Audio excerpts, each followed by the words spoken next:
Hi everyone. Thanks a lot for joining me over a cup of coffee.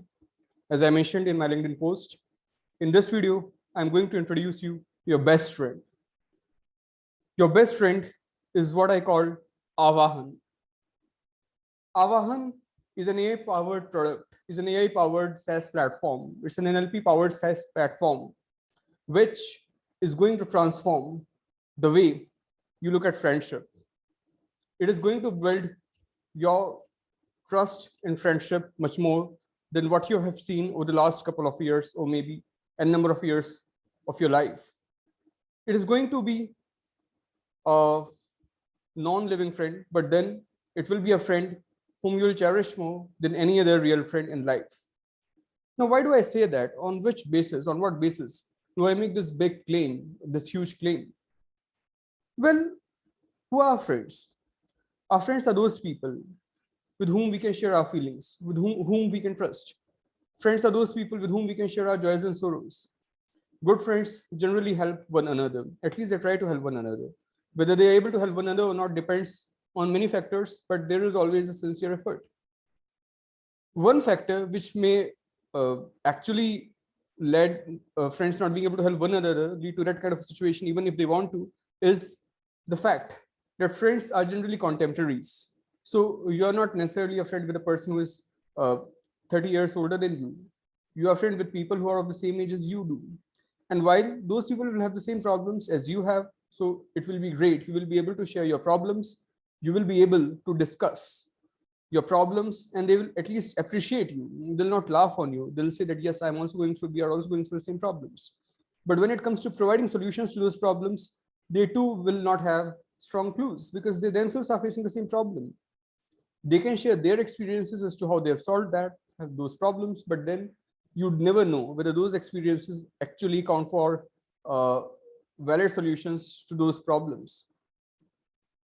In case of human beings, human beings in today's scenario, in India, for example, the life expectancy of people is around 65 years. And by the time people generally reach 35 to 40, they start developing some wisdom. And well, maybe by 50 and 60, most people have good wisdom. But that is a time where the relative advantage of wisdom, of having wisdom, are less. As in, you can only pass that wisdom to your children, but then children may not always appreciate it because there is a generation gap. So the tragedy of human life is by the time you start becoming wise, you already have lost a lot of opportunities where you could have put that wisdom to great use. However, if you look at it, we, at least in India, face a different kind of paradox.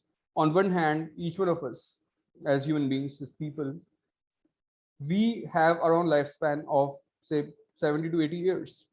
However, we as a country, India as a country, Indians as a civilization, are at least 5,000 years old. And if we look at our country as a living entity, this nation, since the last 5 to 10,000 years, has amassed a treasure of experiences, a wealth of experiences. And different people, be they sages, be they teachers, be they acharyas, be they people involved in different kinds of occupations, be they gods, have recorded their own observations and recorded them in a format which was transferred from generations to generations. And that format, well, this has been done in several languages, certainly, but what I'm going to focus right now, the entire conversation is actually focused on texts on Sanskrit, and I'll explain why later. But then we have a great treasure around Sanskrit, where our ancestors from over thousands of years have recorded their observations, have recorded their conception of truth, have recorded their idea of solving different kinds of problems. And that is a treasure which we can really make use of. Now, do the problems which we face today, are those problems really solvable by the advice which those people have given in the past? Well, the answer is both yes and no. The answer is yes, because if you abstract out the very details, so, well, if I'm learning Python, if I'm learning Java, and it's difficult for me to understand polymorphism in Java, I don't think a particular Upanishad is going to tell you how to understand polymorphism in Java, but certainly we have Upanishads, we have Aranyakas, we have other Shastras who will tell us how to focus more, how to understand concepts which may initially seem very challenging to you. So if you abstract out the details, you will be able to map your problems in the bigger perspective with problems that people have faced at other points of time in our past, which our ancestors have faced. The good part is that as our civilization matures, we Indians develop more and more resilience. So India as a civilization is a very resilient civilization. So we have seen everything. I mean, the country has gone through, the nation has gone through highs and lows. So recently we had Corona. So when it struck, we really weren't sure that what would happen. But now, 2-3 years down the line, we are confident of our ability to handle those kinds of situations as well.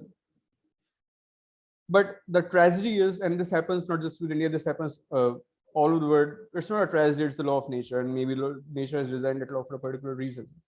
The knowledge gained by one generation doesn't automatically get transferred to the next generation. That knowledge has to be learned afresh. And maybe nature desired it that way because as time passes on, things which are important change. The principles may remain the same, but then rules may keep changing, and it's important to adjust to the needs of time. So nature may have preferred it. But then what we human beings have to see is whether we are able to make the best use of both the principles which don't change and whether we are able to adjust to the flow of time as well. So if we just live in today's scenario without having any reverence or any kind of respect for our past, we actually will be a lost civilization, will not even know where to go, because to have a sense of where you want to go, you need to know where you stand, and to be at least able to appreciate where you stand, you need to put it in a background of the past.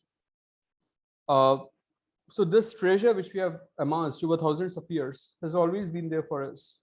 But unfortunately, for one reason or other, and they need not necessarily be bad reasons, when people didn't do it explicitly, but for reasons whatever, though that treasure has not been as valued as it should have been.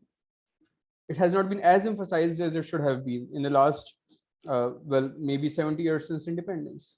So it's not as if our governments didn't want to do it, but at that time our priorities were different. And if you ask a poor person to focus on Shastras, he may not be doing that because, well, for him it's very important to manage 2 square meals a day. So we have been through those situations as well. But now in 2022, we are living in those times where at least many of us, if not most of us, have that luxury of at least be able to recollect what this country has seen in the last 5 to 10,000 years, to learn from the best experiences of our scholars, and then to build a future on top of it.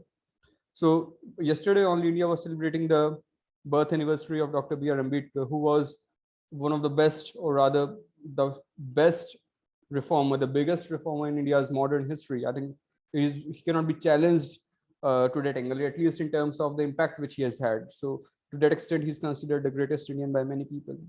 Now, while Ambedkar was a fierce critic of certain practices in India's past, caste system and untouchability in particular, what we do not always recognize how big an admirer he was of India's intellectual tradition. And there's a beautiful line in Annihilation of Caste. And that line says that the Hindus must realize whether they want to transmit their entire history, their entire all the lessons which they've learned in the past, or all what has been there in their past to their future generations, or they want to preserve only select aspects of it and transmit. So I'm paraphrasing it from my from what I remember. So the sentence is somewhat different. But what it essentially means is that while it's important to change things, it's also important to see what needs to be preserved. So what he was focusing on was that Hindus should actually, or Indians in general, should leave out that part of the tradition which is not great, but indirectly the focus is also on the fact that we need to keep certain things from our tradition. And as a country, as a modern country, as a modern civilization state, we of course need to adjust to the flow of time. But then even when we adjust to the flow of time, we need to be rooted in our identity, and that identity comes from our past. Now let me come back to how Aavaahana helps you in this. So as I mentioned, Aavaahana is a SaaS product. It's a platform where you can, this is your friend, you can discuss your problems with your friend, you can talk to your friend as you talk to your other friends. You can talk to Aavaahana multiple times in a day, you can talk to Aavaahana whenever you want. Aavaahana will listen to you. Aavaahana will record your words. You may point out very specific problems to Aavaahana, or you may simply talk to Aavaahana the way you talk to your friends. And having recorded all those interactions that you have done with Aavaahana, Aavaahana will start processing them. It will start listing down the problems, the challenges which you are facing. That is also done using ML, of course. And Aavaahana will dissect the entire treasure of these 5 to 10,000 years and more, and see which parts are really relevant to you. Aavaahana will go give those recommendations to you based on the problems which you are facing. And it's not done then. Aavaahana gives you recommendations. Maybe you try those recommendations, and then you tell back Aavaahana that, hey, see, this is the problem which I was facing. This is the solution which you have recommended, but these are the problems which I'm facing in implementing the solution, or I cannot implement the solution for so and so reason, or you give another feedback to Aavaahana. Aavaahana is happy to take that feedback. Aavaahana takes that feedback, goes back to the entire literature again with those constraints, and then comes back and gives you something which you will really find relevant. And well, if there is really something of that kind, if your ask is something which Aavaahana cannot provide you, it returns a null. It doesn't return you anything. But then it says that, well, I do not have a solution to this problem, but believe me, Aavaahana will have solutions to most of your problems. In fact, in our country, in Sanskrit, there is a beautiful saying, and in Hindi, it essentially means, in English, if I were to paraphrase it, that if you look at your life, or if you look at around the world, and if you look at Mahabharata, there is no event in the world today which cannot be mapped to an equivalent event in Mahabharata. For example, if you look at the problems of students, you can very well compare to the problems faced by Pandavas and Kauravas while they were teachers of Guru Dronacharya. You may talk about problems faced by tribals, and then you can compare them with the problems faced by Eklavya. You can talk about problems faced by certain reserved categories, and you can compare them to the struggles of Karna, and so on. So women's problems will match to Draupadi's problems, to Kunti's problems, to Gandhari's mother's problems will map to Gandhari's problems. Children who do not listen to their parents. Dhritarashtra is one. Well, he loves his child, but he's the king as well. But he's too bound by his king's child's advice that he has this grudge, this feeling of guilt that I'm a bad ruler because I'm constrained by my child. So something like, for example, you don't mind, Ms. Gandhi, Indira Gandhi would have had when she had to listen to Sanjay during the emergency. So what I mean to say is the problems which you have today have an equivalent in the past. And this is a claim which is actually made in one of our Shastras. I do not remember the name of the Shastra, but maybe it's quite close to Mahabharata, or maybe it's somewhere mentioned in Mahabharata only, but wouldn't be, because when Mahabharata was written, there is no point making that claim there. So it's the real world events of today, or of the contemporary times when this thing was written, that are being talked about. So when you have all those events which can be captured in Mahabharata, you'll have solutions to those events as well. After all, in Mahabharata, Lord Krishna ultimately brings out solutions to those problems, be the problems faced by Arjuna, or the problems faced by Karna, or Dronacharya, and so on. So if you've seen Star Plus Mahabharata, you would see that towards the end of their lives, in the battlefield, Krishna actually has conversations with Bhishma Pitamaha, with Dronacharya, with Karna, and with other characters like Shakni. So Shakni is not, there is no conversation with Shakni as he dies, but then there is a conversation prior to that when they play Dute. So all those things are there. Now, if you see this video as I am talking to you, the image which I put on my background is that of Krishna and Arjuna, and this actually captures the real essence behind Aavaahana. So Aavaahana is like your Krishna, your Arjuna, and Aavaahana is like your Krishna. The reality is, Krishna as an avatar of Lord Vishnu, did many things on the planet. Of course, he benefited the entire mankind. But if you look at Bhagavad Gita in particular, it is said that there is nothing new in what he taught to Arjuna.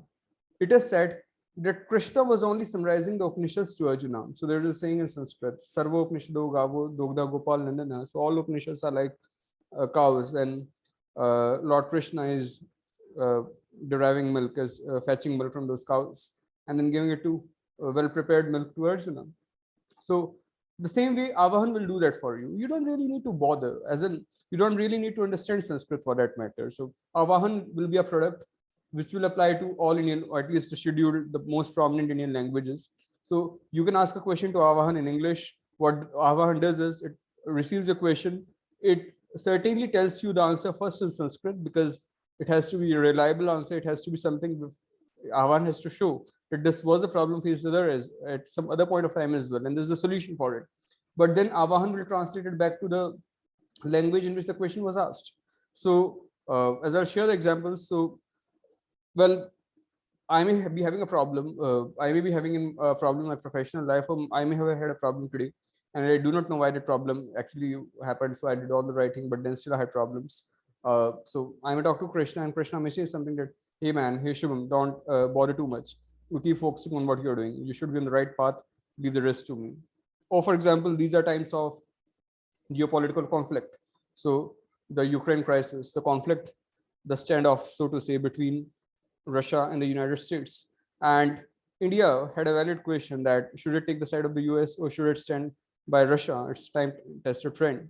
And there were arguments on both sides. If you went through editorials, you would have realized that. And there were indeed people who were saying that Russia is with China and Russia cannot really help us that much. And Russia will anyway take a neutral approach in any conflict between India and China, as it did during the Doklam crisis. So India should actually have a strong partnership with the United States.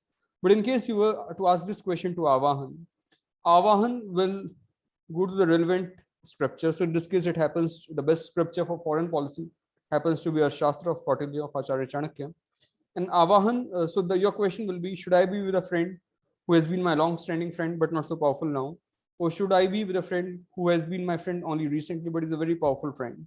And when you ask that question to Aavahan, Aavahan goes to Shastra. In fact, Aavahan will drill down to book 7, chapter 9th of the book 7th of Shastra. Shastra is a compendium of books, and each book is divided into several chapters. So this question is discussed, I think, in chapter 9 of book 7th of Shastra. And then Acharya Kautilya essentially says that you should go with your time-tested friend, even though he's not as powerful as a new friend, because the new friend will have tendencies, because of its very nature, it may even leave you as soon as it became your friend. So, for example, when it came to Afghanistan, the United States did not seriously consider the reservations of India from a security perspective. So they left Afghanistan just that way. However, they expect us to listen to them on issues like Ukraine crisis. So even Acharya Chanakya would recommend Prime Minister Modi to do what he ultimately did, or maybe he took that advice from Shastra, you never know. Or Ajit Dohal took that advice, or Jaishankar took that advice from Shastra.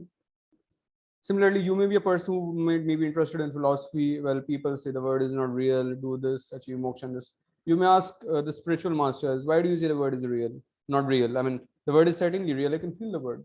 And then you have discussions. So the most, the question whether the word is real or not, the authority in the Indian tradition on that is Shankaracharya, who actually saved Hinduism in the last, I would say in around 700 to 800 BC, because had it not been for Shankara, we might not even have been a Hindu country, I mean, by and large. So I'm not saying we're a Hindu country from a political standpoint, but then most of our population might have been like Sri Lanka. Most of us would have been Buddhist. So when you ask that question to him, he tells you that, well, the word is not false. The word is certainly out there, but it's not as real as God itself. It's not as real as Brahman itself. It's mithya. It's actually half real. It depends on the existence of Brahman. It doesn't have an independent existence. It's transitory, basically. So then you can try to understand what does transitory mean, and you can discuss different aspects of it. So Aavahan will, on the one hand, solve your problems. Aavahan will help you to get personalized recommendations for different fields. And believe me, we need to open our eyes, certainly, but the kind of work which is out there in India is actually really, there's just too much work. There's just too much thought and great thought. in almost all fields in India. Of course, if you are going to ask the Indian scholars a question on blockchain, I do not know what answer you get from Aavaahana, but then if you ask a question on democracy, as in a spiritual democracy, how the views of different people should be taken into consideration, and whether we should really be a spiritual democracy, whether we should have a consensus before we approve any particular belief, Aavaahana will give you lots of good results for that. So India, for that matter, India as a political democracy has existed for some 70 years, but as a spiritual democracy, India has existed for 5,000 to 10,000 years. I mean, what defines Indians is their spiritual democratic tradition. So in India, you cannot really be forced to believe any person. This is a country where Lord Krishna, when he came to Earth, he was questioned by Arjuna. This is a country where Lord Shiva was questioned by Parvati. So I missed my coffee. It's getting cold. So this is a country where democracy prevails from the spiritual standpoint, and Aarohan will make it easier for you. So while Aarohan gives you suggestions to solve your problems, Aarohan gives you personalized recommendations, and you can take those recommendations, you can act upon them and come back to Aarohan with your feedback. Aarohan also, the best feature of Aarohan is Aavaahana. I'm sorry, I have been using Aarohan actually. So Aarohan means a rise. So when I was thinking of naming this product, I was making a choice between Aarohan and Aavaahana. And Aarohan essentially signifies a rise in India. It's a civilization, a rise in India from an orthodox society to a modern society, something which I really cherish. But then this product itself is more of an invocation to Shastras, is more of an invocation to gods, to the historical figures per se. And that's why I call it Aavahan. So it's an invocation, it's an Aavahan to the history of India, to the scriptures of India. So Aavahan gives you the facility whereby you can choose that I want to talk with this scripture. I want to talk with, say, Brihadaranyaka Upanishad, the writer of the Upanishad. I want to talk with, say, Sun King. I want to talk with Chandrak Maurya, or I want to talk with Krishna Dev Rai, or I want to talk to a philosopher like Adi Shankara. And you will be able to have those conversations. Now, of course, those figures should have mention in the Shastras. So you cannot just name a random figure from anywhere in the world and then expect Aavahan to get the results for you. And as I mentioned earlier, Aavahan will get the results from Sanskrit. Now, this was something which I mentioned earlier. Why do I restrict to Sanskrit? There are a couple of reasons for that. So most of our texts anyway, most of our spiritual treasure is recorded in this language. And while today Sanskrit is hardly spoken by, it's spoken by very less people, I think somewhere in Karnataka. It's the official language, one of the official languages of Uttarakhand, but then it's not as popular. Sanskrit, so even the way I'm pronouncing Sanskrit is wrong, it's Sanskritam. So this is the way to which the pronunciation has degraded. So Sanskritam, there was a time when it used to be, if not the lingua franca of people, but the dominant language, at least from the perspective of the administration. And certainly in, well, if you talk about the Vedic times, if you talk about the post-Vedic times, the later Vedic times, so it was Sanskrit which was dominant. So your Vedas, your Upanishads, your Aranyakas, your Sanhitas, your Puranas, your other scriptures are all in Sanskrit. Sanskrit hasn't gone significant modifications over the last many thousands of years. So while there is certainly a transition from Vedic Sanskrit to classical Sanskrit, all our Vedas are in Vedic Sanskrit, while all our Upanishads or Bhagavad Gita for that matter are in what we call classical Sanskrit or Lokik Sanskrit. But then ever since Panini, which I think was like around 200 to 300 BC. So for the last like 2,500 years, Sanskrit or classical Sanskrit hasn't undergone any modifications. And you can have arguments on both sides. So on one side, people don't really cherish. People would say, how come such an inflexible language? And it's for the same reason it's most of us would speak Hindi or rather would speak English, because those are very flexible languages. But then if you look at it, Hindi and English or other languages, other Indian languages for that matter, or at least the non-chast versions of them, are such where the same word can be interpreted in different ways. And it's difficult to arrive whether the same word had actually the same meaning across time and space. So I give you an example. It's a funny example that's come to mind right now, that you have this word akalmand. You have akalmand and mand buddhi in Hindi, right? And mand buddhi you understand, whose buddhi, whose intellect is man slow. So a person with low intellect is a mand buddhi. But then what about akalmand? Akal also means intellect, your buddhi and mand means the same as in slow. So an akalmand person is an intelligent person, while a mand buddhi is a foolish person. Where it is coming, you don't know. What we a word may have some meaning today. It may be used in a particular fashion today, or maybe when this word akalmand word, for example, when it came up, it would have been meant as a satire, and but then the word became so uh, used in that context that its normal meaning came to be considered like that. So it wouldn't happen with Sanskrit, for example. And Sanskrit has been the Sanskrit tradition has been well preserved, well protected.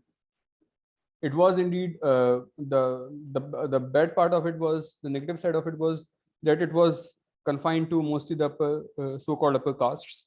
But what has also happened because of it is not just it being confined to upper castes for that matter. So what I mean is, to a select group of people who didn't really perhaps uh, allow it to be used by the masses, or if at all they were interested. Because of that, for good or bad, Sanskrit hasn't changed its basic character, and certainly not Sanskrit grammar, because, well, you can have new words in Sanskrit every now and then. So Sanskrit follows a certain etymology. Having new words in Sanskrit is not a challenge. In fact, it's very easy. It's easier than any other language, because any word in Sanskrit can be broken into a root and a suffix and maybe a prefix if there is one, and you can derive the meaning of that word from that, and you can evolve a new word. So if you want to have a word for this conversation between you and me, right? I mean, for this product, you can have another word for this product. So somebody which helps you to travel to the past, you can name this product even that way. That way you'll be able to even remember what it is. But uh, uh, other languages don't have it. Now, because of this feature, because there has been very less change in Sanskrit, at least the grammar has been very rigid from the Paninian standpoint. So the benefit of it has been, if you look at a text say 2000 years old, and if you look at it recent texts, say if you look at a Sanskrit text by Krishnadev Rai, who was the ruler during Vijayanagar, quite recent in India's history, and if you look at a text like some Upanishad, which was like 600 700 BC or even earlier than that, certainly Moini Upanishads are far older than that. If they use the same words, they generally mean to the same thing. So dharma at that time had a meaning which was similar to the meaning of dharma, or which was the same to the meaning of dharma in 2000, as in the 16th or 17th century, or when the Vijayanagar Empire was at its peak, when Krishnadev Rai was ruling. I'm not sure whether I got the century correct, but whatever time in that part of our history. So the interpretation of dharma changes from time to time across time and space, but then dharma has its meaning. So my dharma may be different from your dharma. Well, the dharma of Prime Minister Modi may be different from the dharma of Prime Minister of Chandragupta Maurya. So Chandragupta Maurya's Prime Minister was Acharya Chanakya. His dharma was to give the best advice to his Emperor Chandragupta Maurya, while Prime Minister Modi's dharma, he's not to give the best advice to there is no emperor, by the way, but his dharma is not to give the best advice to president. The president doesn't really matter. His dharma is to take care of India's supreme interest.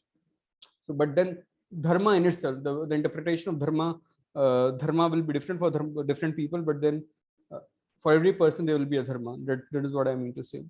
So that's the reason why we chose Sanskrit, and later on we can expand to other languages. So certainly, while languages like Pali and Prakrit, they do not have as well articulated grammar as, or at least documented grammar as Sanskrit has. But when it comes to using AML, they are equally valid languages for us to go ahead with. And we'll come to it, I'll come to it, but then in its own in due course of time. Now, why did I talk about all this to you? Why did I have so long a conversation? Am I releasing the product tomorrow? No, I'm not. So this product will be released on May, at least as per my plan, on May 22nd, 2023. And why is that? Because it marks the 250th birth anniversary of Mr. Raja Ram Mohan Roy. So Raja Ram Mohan Roy was perhaps the first modern reformer in India's history. And he was the first reformer, major reformer in India's modern history, and it would rather mark 250 years of social reform in India. So India's transition from an so-called a neo-orthodox society to a really modern civilization. 2023 is also the year when India will have completed 75 years of its independence. So the 75th year will have finished, and we will, if I'm correct, we'll start on our journey towards the next 25 years to the completion of our 100 years in 1947. So we are passing through that time. Another important thing is why, for example, I didn't release this product, or at least start talking about it in 2012 or 2013, or maybe in 2010 when I was actually interested. This was my interest developed in my school days. So one reason is, of course, I didn't visualize building that product. But then one thing which I've been very fascinated about, and that has more, I actually became aware of it after 2014. But, and this was, I think, in a speech by Mohan Bhagwat. But Bhagavad Gita is going to complete its 5,000 years. I think it completed around 2020. So this ranged from 2020 to 2025. No one can be very sure, right, when actually the recitation of Gita took place, when the conversation between Krishna and Arjuna took place. But then it's a coincidence that the time when I'll be releasing this product will also be the time when you will have when Bhagavad Gita will be marking 5,000 years of its composition. I mean, this conversation will 5,000 years will have elapsed since this conversation started, since this conversation happened. So it's just a coincidence. But then the main focus is on 250 years of celebration. Incidentally, we'll also have 150th birth anniversary of Shri Arvind Ghosh. So as you know, Shri Aurobindo Ghosh was perhaps the single most articulate proponent of spiritual nationalism in India, Rashtravad, Hindu Rashtravad, Indian nationalism for that matter. And from a spiritual standpoint, and his birthday is 15th August only, by the way, and Prime Minister Modi generally refers to his birthday in his Independence Day speeches. And it will be a tribute to him as well, certainly. So from those standpoints, so 2023 will be a good year for the launching. It will be a memorable year. We'll have finished 75 years of our independence. From the reform perspective, we will have finished around 250 years of our reform. I mean, we haven't really reformed a lot, but then it actually marks the progress in that direction. And there is another very significant event, but that will be like some 10 to 15 years down the line. India will also be celebrating the 150th birth anniversary of Veer Savarkar. Now, Veer Savarkar was, most people know that Veer Savarkar was a strong proponent of Hindu nationalism, and some people may not like him for that. But what most people do not know is that Savarkar was an atheist by himself, and it doesn't mean he wasn't a Hindu, because you can be an Hindu and an atheist both. So atheism is just one school within Hinduism, and you have many schools. But the point is that Savarkar was a proponent of rationality in Hinduism. He would mock those practices which he would consider superstitions, but then he was a strong proponent of rationality, and he was a strong proponent of rationality. So it will be a tribute to Savarkar's dreams as well of an India which is Hindu, but where it's rationality which counts rather than dogma. Now, why did I simply not launch this product in 2023, and why did I have this conversation with you? The reason is that I do not want this to be an iterative product. I do not want releasing it to you first and then making major changes after that based on your. So we'll certainly have feedback in any case. Products work like that. But then I wanted to share with you the features of the product even before launching it, so that I can get recommendations for it as to what more features I can add. So right now there are broadly, essentially, 3 main features. So it listens to you, records, and understands your problems and gives you suggestions, and then let you give your feedback on that. Second is it gives you personalized recommendations based on the fields which you're interested in. If you're interested in architecture, it gives you a recommendation according to your taste. If you're interested in foreign policy, it gives you a recommendation as per your taste. It asks you for input and then dissects the relevant shastra and give you the output. A very powerful thing if you think about it. So I think the shastra thing would be most useful for, say, for Jaishankar and Modi. And the third thing is, which is a fantastic feature of Aavaahana. So Aavaahana will help you to have a voice call with the past. I actually initially wanted it to be a video call, but then the results of if you look at video chatbots, progress of AI in video chatbots, there is progress, but then I cannot make historical features look like funny. I mean, they cannot be animations. So even as you talk to Aavahan, if you, for example, want to talk to Lord Krishna, it will have a picture of Lord Krishna, and don't think it's the same picture as you see in the other links which is shared by me. But then it's another picture which will be shared later, and Aavahan will have one picture for each god, for each historical character, and that picture will actually be based around the description of that character in the relevant scripture. So the flesh may not really matter that much the way it is present, but then you will have other attributes of that personality respected in that picture. So you'll have a voice call with the past. Now my vision is to have a video call with the past, and that would be awesome. But then given the progress now, I think it will take a lot of time, and I really look forward to working on it, but just that I cannot halt the product because of it. I cannot hold Aavahan because of it. And the other thing is which I want to do is, and that would be fantastic. I know it's quite challenging, it's a dream thing, but then to have an AR VR around this, so virtual reality, augmented reality around it. So you see, if you saw the Mahabharata serial in Star Plus, when Lord Krishna starts having conversations with Karna or Arjuna or Dronacharya or Bhishma, so the entire atmosphere gets transformed. So time stops, and it's said that way, that when Krishna talked to Arjuna, he couldn't have possibly delivered 700 verses just like that. The Duryodhana would have been least interested, right? He would have got bored. So what he did was to stop time, at least the way it is portrayed, and then you had a different kind of reality there. So if you are able to integrate VR and AR and with Aavahan, it will be super. So you'll be able to feel as if you are talking to Krishna in real life. Another thing is, let me say, so if you are somebody, because I have talked about Aavahan anyhow, I've told you what Aavahan does. I have not discussed actually how it does it, except for the fact that it's an AI NLP powered product. If you, for example, want to release it faster, right? I mean, I welcome that. If you have those skills and you are sure that you can make a better product in Aavahan, you're welcome. I'll be releasing it no earlier than 22nd of May. It may be released later. It depends on the feedback which is given by you people. But then I want to release it earlier than that at any rate.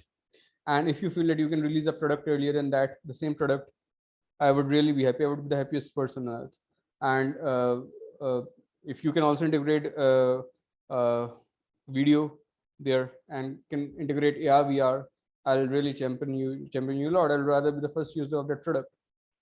But one advice which I'll have for people who would like to work on this thing or who have worked on similar products is, what I've seen is sometimes these products are designed using translation techniques. So they would take Sanskrit, they would translate it into Hindi, they would map that, because it's generally people consider it difficult, Sanskrit difficult.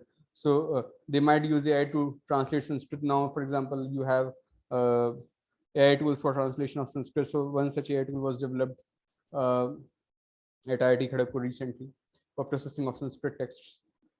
Similarly, you will have other translators of Sanskrit. So, but then the funny part is, I'll not be talking about the AI tool developed at Kharagpur because I never happened to use it for that matter.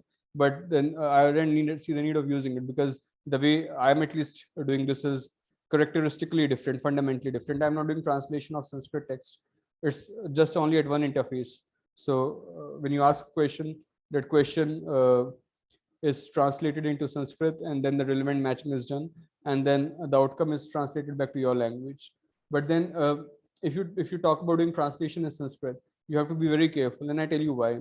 So people who have read NCERT history textbooks would know would be aware of the funny interpretations of some shlokas of Bhagavad Gita. So what our history textbook says, so you have this famous slok, right? Yada yada hi dharmasya glani bhavati bharat.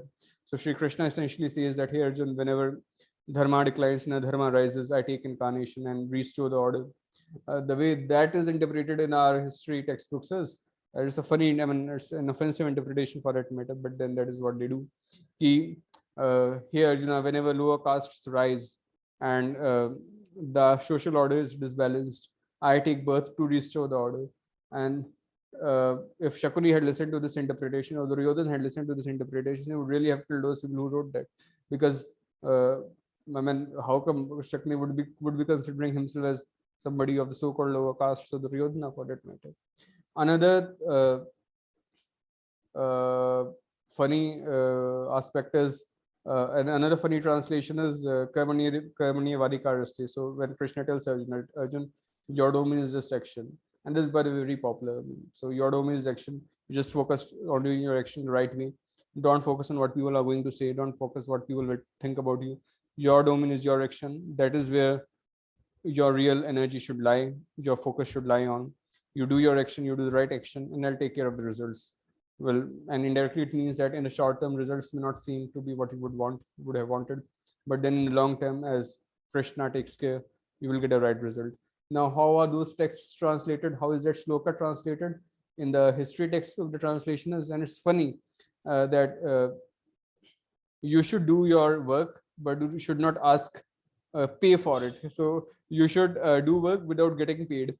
And it is also mentioned that this was used in ancient India to ask Shudras to render service without getting any benefit in return. Now, come on, Arjuna was not a mercenary who fought the battle to gain money, as if Krishna were to tell him that you keep fighting, I'll not give you money. This is funny. And I'll tell you another story. So this is like related to me, and this actually caused a sort of a misunderstanding, but then this was resolved soon. So in 2016, yes, in 16, I happened to deliver a speech on Dr. B.R. Ambedkar. It was a 145th anniversary of Dr. B.R. Ambedkar.